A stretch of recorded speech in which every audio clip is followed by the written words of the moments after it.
Hello guys, good morning. तो कैसे हैं आप सभी? आई होप आप सभी अच्छे होंगे और मैं भी बहुत अच्छा हूँ। इसी के साथ आज हमारा डेली ब्लॉग का डे 49। और जैसे कि आपको मैंने बताया था कि कल मुझे घर जाना था, बट शाम को बस हमें नहीं मिली है और अंधेरा भी काफ़ी हो चुका था, तो मैं रूम पे ही रुक गया। अब सुबह सुबह होते हुए मुझे निकलना है घर, क्योंकि घर पे भी थोड़ा सा काम है जिसके लिए पापा ने मुझे बुलाया है और मुझे ललित को छोड़ के जाना पड़ रहा है। तो देखते हैं उस काम को हम जल्दी कैसे निभाते हैं और कितना जल्दी वापस आते हैं, क्योंकि आज ही हमें ललित का भी फ़ोन आया था। वो फिर से मुझे याद कर रहा था और उसकी तबीयत काफ़ी ज़्यादा अच्छी है और वो ठीक भी है, बात भी कर रहा है, खाना भी अच्छा खा रहा है। 3-4 चपाती उसने आज खाई है। आई होप सो शायद 1-2 दिन में उसकी छुट्टी भी हो जाए। तो बाकी चलते हैं घर की तरफ और देखते हैं अब हम क्या करते हैं, कितनी जल्दी वापस आते हैं। और रूम पे अकेला ही था तो खाना भी हम नहीं बना पाए, तो देखते हैं अगर बाहर कुछ मिलता है हम बाहर कुछ खा लेंगे, अदरवाइज तो सीधा घर जाना है। तो चलिए देखते हैं आज का दिन हमारा कैसे रहता है। ब्रेकफास्ट हमने नहीं किया था तो भूख लगी थी बहुत ज़्यादा, और रास्ते में मिलता है द पीएल किचन, जहाँ का फूड बहुत ही यमी होता है। तो अकेला था, मेरा मन वैसे कर तो नहीं रहा था, बट हम फिर भी निकल गए क्योंकि ज़िंदगी अकेले ही जीनी पड़ती है। तो आज हमने खाना खाया और पूरी करी आज अपनी सोलो डेट, जिसमें मैंने खाना मंगाया थोड़ा सा शाही पनीर और थोड़ी सी चपाती। तो देखने में ज़्यादा लग रही है बट है 4-5 ही। तो चलिए आज खाना खाते हैं और फिर उसके बाद निकलेंगे अपने घर की तरफ। वैसे बस के लिए मुझे जाना तो था आईजीएमसी, बट संजौली से मुझे लगा कि मुझे दिल्ली की तरफ निकलना चाहिए क्योंकि वहाँ से रास्ता भी कम पड़ता है और आज सीट भी मिल जाती क्योंकि 2-3 दिन की छुट्टी थी तो लोग अपने अपने घर गए हैं। इसलिए मैं संजौली ना जाके निकला हूँ वापस अपने दिल्ली की तरफ। और सुबह का ये बहुत सा प्यारा वेदर, और ये हमारा दिल्ली का बस स्टैंड जहाँ से हमें बस मिलनी है। सोचा आप लोगों को भी दिखा दूँ ये लोकेशन, क्योंकि पहले हम यहाँ नहीं आए हैं। बस के आते ही हम बैठ चुके हैं बस में, तो सोचा बस में बैठे बैठे हम क्या ही करें, इसलिए हमने दिखा दिया आपको थोड़ी सी व्यू। क्योंकि बाहर बहुत ही ज़्यादा अच्छा आज मौसम था, धूप अच्छी लगी थी काफ़ी समय के बाद, क्योंकि बारिश भी 1-2 दिन पहले बहुत ज़्यादा हुई थी जिस वजह से ठंड काफ़ी थी। तो देखिए उसके बाद कितना प्यारा हुआ है आजकल मौसम। घर को आते वक्त हमारे रास्ते में पड़ती है ये लोकेशन जिसका नाम है देवीदार, और ये बहुत ही प्यारा व्यू देती है हमेशा, क्योंकि ये पहाड़ों के बीच में से रास्ता है और इसी के सामने है बिल्कुल ये शिमला का लोकेशन, जो एंड पहाड़ी पे आप लोगों को दिख रही होगी।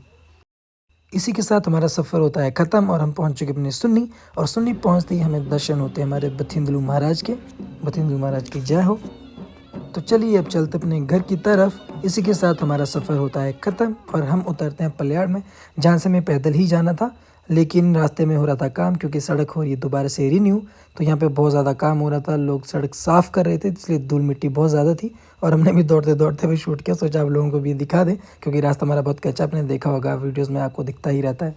हमें दौड़ने के लिए इन्होंने कहा था, क्योंकि ये रुके थे थोड़ी देर, उसके बाद इन्होंने दोबारा से सड़क साफ़ करने के लिए हवा का ये प्रेशर लगाया था, जिससे बहुत ज़्यादा धूल उड़ रही थी। तो जैसे ही मैं रास्ते में आगे की तरफ बढ़ा तो हमने देखी बहुत बड़ी बड़ी मशीन्स जिससे रोड बन रहा था, और ये पता नहीं तारकोल डाल के किस तरीके से बना रहे थे, बट इनकी वजह से बहुत ज़्यादा जाम लगा था, जिस वजह से गाड़ियाँ एंड में खड़ी हो चुकी थी बहुत ज़्यादा। तो सही है हम पैदल ही हैं, नहीं तो हमें फिर भी वेट करना पड़ता।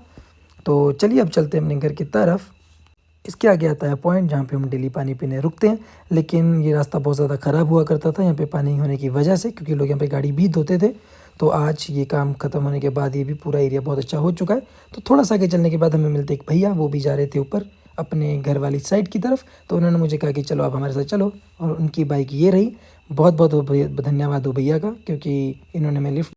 और जब हमने इन्हें धन्यवाद कहा तो इन्होंने एक प्यारी सी लाइन कही। इन्होंने कहा कि यही इंसानियत होती है कि अगर मैं जा ही रहा था तो आपको ले जाने में कौन सी दिक्कत थी। तो इन्होंने मेरा थैंक यू एक्सेप्ट नहीं किया और बहुत ही अच्छा लगा मुझसे मिलके। तो चलिए अब चलते घर। बड़ा टाइम बाद याद आई। गर्मी देखी केड़ी है कहाँ बहुत ज़्यादा, शिमले में तो बहुत ज़्यादा है। चलो फिर क्या बनाया आपने खाने में धनिया आज? बनो साग है और प्याज आलू। तो मम्मी को पता है मैं जब भी घर आता हूँ सबसे पहले खाने के बारे में ही पूछता हूँ, तो मम्मी ने आज काफ़ी कुछ बना रखा था क्योंकि पता था मैं आने वाला हूँ। तो जब से ललित की कंडीशन में देख रहा हूँ तब से पता है मन में माँ के लिए फीलिंग कुछ ज़्यादा अलग से ही निकल रही है, क्योंकि उसकी मम्मी को देखना पड़ता है। तो घर आते ही मैं देखता हूँ कि मेरे दादू और पापा अभी भी खेत में ही काम कर रहे हैं। मेरे पापा वैसे है तो इंस्पेक्टर, लेकिन ये फिर भी इतना काम करते हैं कि मैं क्या बताऊँ। नमस्ते लगे जी, नमस्कार फोटो जी। लगा करने तो काम नहीं है अभी? हैं? काम नहीं है अभी हाँ काम है भी तो? बड़ा भाई। तो घर में आते ही सबसे पहले मैं भी खेतों में चला गया और मैंने देखा पापा ने नई प्लांटेशन करी थी। जो मैंने उनसे पूछा है क्या है, तो उन्होंने बताया कि जुगनी है, और मुझे पता नहीं है वो चीज़ क्या होती है। तो जब लगेगी आपसे आप लोगों को भी ज़रूर बताऊंगा। तो पापा जी मेरे कर रहे हैं देखो ये काम। और खेत हमारे इतने हरियाली भरे हैं क्योंकि इन्हें में बहुत ज़्यादा केयर करनी पड़ती है, पानी देनी पड़ती है, उनके लिए खाद देना पड़ता है, जो पापा और दादा वगैरह ही करते हैं। तो देखिए अब हमारी जो फसल है इतने ज़्यादा बन चुकी है, देखिए प्याज के जो बूटे हैं इतने अच्छे बन चुके हैं कि प्याज पूरा पूरा प्रॉपर तैयार हो चुका है। और ये रहे हमारे चुकंदर, जो मेरे पापा ने लगाए और मेरी मम्मी से बहुत पसंद करती है, और पापा ने इसीलिए लगाए थे ताकि हमें बाहर से ना खरीदना पड़े और हमें बहुत ऑर्गेनिक चीज़ें मिल सकें। कुछ टाइम पहले मेरी मम्मा बीमार हुए थे, उन्हें ब्लड की थोड़ी-सी कमी थी, तो ब्लड कम हो चुका था, इसलिए पापा ने चुकंदर घर पे ही लगा लिए ताकि मम्मी डेली खा सकें। तो ऊपर आते ही हम सबसे पहले चले गए अपने बगीचों में, जहाँ पे हमने देखा इतना कुछ कि हमारी जितनी भी चीज़ें लगा रखी हैं सब वेल मेंटेन है कि नहीं है। तो धनिया, पुदीना बहुत ज़्यादा ग्रो कर रहा था, हरियाली इतनी भरी पड़ी थी। तो ये हमारे घर के खुद के पपी थे। तो अगर किसी को भी मलेरिया या डेंगू हो, जिससे हमारा ब्लड में प्लेटलेट जो होते हैं वो कम हो जाते हैं, अगर उसकी शिकायत किसी को हो तो उसके पत्ते का काढ़ा ज़रूर पिए, बहुत ही किफ़ायती होता है। मेरी बहन को भी हुआ था तो वो भी बहुत जल्दी रिकवर कर चुकी है। 2 हफ्ते बाद घर आया हूँ तो मेरा मन वैसे ही था कि मैं अपना बगीचा देखूँ। तो यहीं पे मैंने देखा कि हमारे घर पे अंगूर भी लग चुके हैं, काफ़ी बड़ा साइज़ हो रखा है इनका भी। तो जितना पानी नहीं देंगे, कुछ टाइम में 1-2 हफ्ते में ये भी पूरे बन के तैयार होंगे, तो आपको बताऊँगा कि ये कितने यम्मी थे। तो इसी के साथ आपको लेके चलता हूँ अपने घर की बैक साइड पे, जहाँ पे हमारा बड़ा बगीचा और है, जहाँ पे और भी प्लांटेशन करी है पापा ने। तो ये सारी मेहनत पापा की है, हम तो बस थोड़ा बहुत केयर करते हैं, जिस वजह से थोड़ा बहुत खा पाते हैं।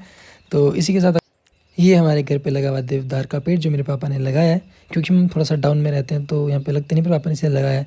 और ये थोड़ी बीच में मौसम्मी, जिनमें भी फूल के बाद अब फ्रूट आ चुका है। और ये लीची का पेड़, बीच में ये आड़ू के पेड़ जिसमें भी आड़ू लग चुके हैं। जैसे-जैसे मौसम बदलता जा रहा है फ्रूट्स भी ग्रो हो रहे हैं, और थोड़े ही टाइम में शायद ये पूरे प्रॉपर बन के तैयार हो जाएँगे। और ये रहे हमारे अमरूद के और केले के पेड़, पापा ने बहुत ज़्यादा मेहनत करके लगाए हैं, क्योंकि केला इतना ज़्यादा ईज़िली कहीं लगता नहीं है, पर यहाँ पे लगा है। और ये रहा हमारा बादाम का पेड़, जिसमें अभी फ्रूट नहीं आया क्योंकि इसे नया-नया ही लगाया है, कुछ सालों बाद ये फ्रूट वापस देता है। और ये रहा बीच में हमारा अनार का पेड़, ये भी बहुत सारी क्वांटिटी में लगे हैं, बट आपको एक ही पेड़ का दिखाऊँगा क्योंकि इसमें भी फ्रूट आ चुके हैं। और जैसे ही ये ग्रोथ ज़्यादा जल्दी करते हैं, इसमें भी बहुत अच्छा ये प्लांट से जो है फ्रूट हमें देता है। और ये रहा नाशपाती का पेड़, इसमें भी फ्रूट निकल चुके हैं। देखो आप नाशपाती देख पाते होंगे, जो ये सामने आपको दिख रहा है। और शायद ये भी 2-4 हफ्ते के अंदर प्रॉपर बन के रेडी हो जाएगा। तो जब हम इसे खाएँगे, आपको इसका रिव्यू ज़रूर बताएँगे, क्योंकि ये प्रॉपर ऑर्गेनिक है और घर में ही अपने आप बनाया गया है। अपने प्लांटेशन से अपने इसको ग्रो करके, इसमें खाद डाल के, पानी डाल के, इसमें कोई भी मेडिसिन का यूज़ नहीं होता, कोई भी स्प्रे का नहीं होता। और जब हम थोड़ा-सा आगे गए तो हमने देखा कि इस डाली पर एक पक्षी ने अपना घोंसला बना के रखा था। तो वैसे ही हम चेक करने चला गए कि अब देखते हैं इसके अंदर कुछ है या नहीं। बट शायद इस सीज़न में वो चीज़ें नहीं होती, तो इसे एक बिल्कुल खाली था। पर इससे पता चलता है कि शायद कहीं न कहीं मेरे पापा ने जो प्लांटेशन करी है, ये पक्षियों को भी कहीं न कहीं सपोर्ट करता है, क्योंकि जितने ज़्यादा देश हमारा जो है, मतलब पूरा वर्ल्ड जो है ग्रो कर रहा है, टेक्नोलॉजीज़ ला रहा है, उसमें पक्षियों के ऊपर कितना ज़्यादा इफ़ेक्ट पड़ता है, हमारे एनवायरनमेंट के ऊपर कितना इफ़ेक्ट पड़ता है। तो कहीं न कहीं पापा ने जो प्लांटेशन करी है, उसमें पापा का योगदान है हमारी एनवायरनमेंट को अच्छा बनाने के लिए। और ये रहा हमारा चंदन का पौधा, ये भी मेरे फ़ादर साहब ने ही लगाए हैं। लगाए तो 6-7 पौधे थे, लेकिन ग्रो इतना ज़्यादा नहीं हुए, इनमें से सिर्फ 2 ही ग्रो हुए हैं। और हो सकता है जब ये बहुत अच्छे ग्रोथ ले लेंगे तो ये बहुत अच्छा बिकेंगे। इसके बाद ये रहा सामने हमारे एक छोलगर से कहते हैं पहाड़ी लैंग्वेज में, और साथ में ही ये जामुन का पेड़ जिसे लगाए 3-4 साल हो चुके हैं, बट इसमें भी फ्रूट नहीं आया। कुछ टाइम में शायद ये भी फ्रूट देगा। और ये रहा हमारा मेन काम, जिसके लिए पापा ने मुझे फ़ोन किया था कि तू घर आई हो, हमें खेत में थोड़ा-सा काम करना है, क्योंकि ये जो छोटा-सा ट्रैक्टर से ऑपरेट करना थोड़ा-सा मुश्किल होता है, क्योंकि खेत में उतारना पड़ता है। प्लेन एरियाज़ में तो सड़कों से ये खेतों में पहुंच जाता है, लेकिन हमारे पास खेत जो सीढ़ीनुमा टाइप में होते हैं, तो इसे उठाने में और चढ़ाने में बहुत दिक्कत होती है। इसलिए पापा से अकेले काम नहीं होना था, इसलिए पापा ने मुझे बुलाया कि तू कुछ दिनों के लिए घर आ जा, ताकि हमें पूरा खेत अपना जोत सकें और इसमें दोबारा से हमें कुछ पौधे लगाने, क्योंकि मौसम भी अब चेंज होता जा रहा है। तो मैं घर आया था पापा की हेल्प करनी भी, और ख़ुद भी थोड़ा-सा काम करना था, क्योंकि हॉस्पिटल में भी वो सिचुएशन देख के, वो मेडिसिन की स्मेल से खुद की तबीयत भी ख़राब हो रही थी। इसलिए मैं घर आया हूँ कि 1-2 दिन में मैं चीज़ें रिकवर कर पाऊँ, और उसके बाद हम वापस देखेंगे अगर शिमला जा पाए तो। तो ये रहा, अब आपको दिखाते हैं कि इस ट्रैक्टर को किस तरीके से ऑपरेट करते हैं। छोटा-सा ट्रैक्टर है, अगर आपके घर पे नज़दीक में ही खेत वगैरह हैं तो आप उसके लिए इसे यूज़ कर सकते हो। वैसे तो पापा इसे चलाते नहीं हैं, पापा को ये चलाना इतना सही नहीं लगता, क्योंकि वाइब्रेट बहुत ज़्यादा करता है। फिर भी पापा ने देखा कि मैं वीडियो बना रहा था एक हाथ से, तो पापा ने बोला तू हट जा, तुझे लग जाएगी। तो मैं थोड़ा सा काम करता हूँ, तो पापा ने ये किया।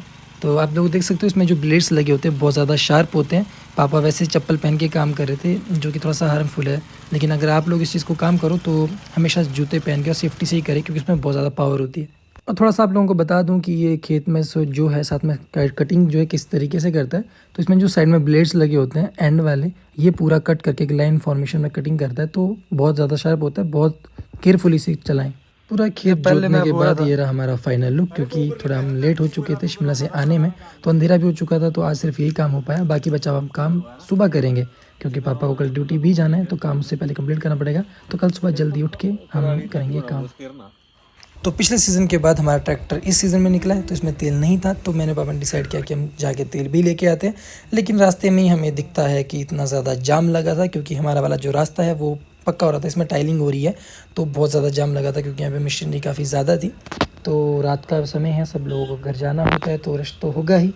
तो रास्ते में चलते हुए मुझे याद आता है कि हमें जाना था कुलिंदर के पास, क्योंकि मैंने उससे घी मंगवाया था, क्योंकि आजकल हमारे गाय घर में नहीं है, आपको पता ही है, इसलिए मैंने उससे मंगवाया था जो वो लेके आया था। तो वहाँ पहुँचते ही पापा की मीटिंग होती इसके पापा से, जहाँ बातों में बहुत ज़्यादा टाइम लग गया और हम घर के लिए भी थोड़ा सा लेट हो गए। और रास्ते में आते ही हमें ध्यान आता है कि हमें तेल भी लेना है, थोड़ा सा बाइक में भी डलवाना था। तो हम लोग रुकते हैं पेट्रोल पंप पे। तो चलिए, हमारा काम हो चुका है ख़त्म, अब चलते हैं घर की तरफ। तो घर आते वक्त हमारे साथ हो जाता है थोड़ा सा हादसा, क्योंकि आप लोगों को पता है मेरे घर आने वाला रास्ता थोड़ा सा कंजेस्टेड है। तो वहाँ पे वैसे तो मैं हमेशा ध्यान रख के ही आता हूँ, लेकिन वहाँ पे थोड़ी सी झाड़ियाँ थी जहाँ पे शायद थोड़ी बहुत लकड़ियाँ थी। उस लकड़ी की वजह से मेरे घुटने में काफ़ी ज़्यादा चोट आ गई, क्योंकि मैं लोअर पहन के नहीं गया था, क्योंकि मैं काम कर रहा था, तो मैं डायरेक्ट चला गया था। वैसे ही ये चोट वैसे है तो ज़्यादा नहीं, क्योंकि बाहर सी लगी है, अंदर इसमें कट तो नहीं लगा है। तो ये काफ़ी ज़्यादा नीचे से ऊपर तक की लगी थी, लेकिन अगर हो सकता था अगर ये अंदर घुस के मेरी चमड़ी फाड़ देता तो काफ़ी ज़्यादा लगती। लेकिन ये खरोच भगवान की दुआ से थोड़ी छोटी ही लगी है, बाहर से लगी है, तो इतनी ज़्यादा टेंशन ना लें। तो इसको देखने के बाद मेरे पापा जी आ जाते हैं आफ्टर शेविंग लोशन लेके, क्योंकि हमारे घर में डेटॉल ख़त्म हुआ था, लेकिन पापा नहीं चाहते थे कि मैं इसे ऐसे ही रखूं। तो पापा ने ये लगा दिया, क्योंकि बियर्ड्स में भी अगर हमारे कट्स लग जाते हैं तो ये काफ़ी ज़्यादा जल्दी जो रिकवर करता है। तो पापा को लगा कि ये भी एंटीबायोटिक है, तो इसे एक बार लगा के यूज़ करते हैं। तो पापा ने इसे लगाया, जिसको लगाने के बाद मुझे थोड़ी सी जलन महसूस हुई, लेकिन उसके बाद रिलीफ भी मिला, जो मुझे थोड़ी बहुत पेन हो रही थी। हालांकि इतनी ज़्यादा इसमें कुछ था नहीं, लेकिन पापा का प्यार तो पापा का ही होता है। पापा कभी एक्सप्लेन नहीं करते, लेकिन माँ से बढ़कर प्यार वो लोग करते हैं। वो प्यार इसलिए एक्सप्लेन नहीं करते कि बच्चे कहीं बिगड़ ना जाए या कुछ ना हो, इसलिए बाप हमेशा बच्चों से, खास करके बेटे से प्यार जो इंटरनली करते हैं, और माँ हमें हमेशा भावुक होकर और सामने से चीज़ें दिखाती हैं। तो ये प्यार तो आप लोग तभी महसूस कर पाओगे जिस दिन आप खुद बाप बनोगे। तो चलिए, आज के दिन को हम यहीं पे ख़त्म करते हैं। घर पे आ चुके हैं, काम भी कर चुके हैं, खुद को चोट भी लगा चुके हैं। तो चलिए, अब करते हैं आराम, और आप लोगों से मिलेंगे कल नेक्स्ट व्लॉग में, क्योंकि कल सुबह हमें सुबह जल्दी उठ के काम करना है, क्योंकि पापा जी को भी ड्यूटी जाना होगा। तो चलिए ठीक है, इस दर्द को ख़त्म करते हैं और आप लोगों को कल बताएंगे कि अब कितना रिलीफ़ है। तो ठीक है, आप लोगों से मिलते हैं कल नेक्स्ट व्लॉग में। So bye bye, good night, take care.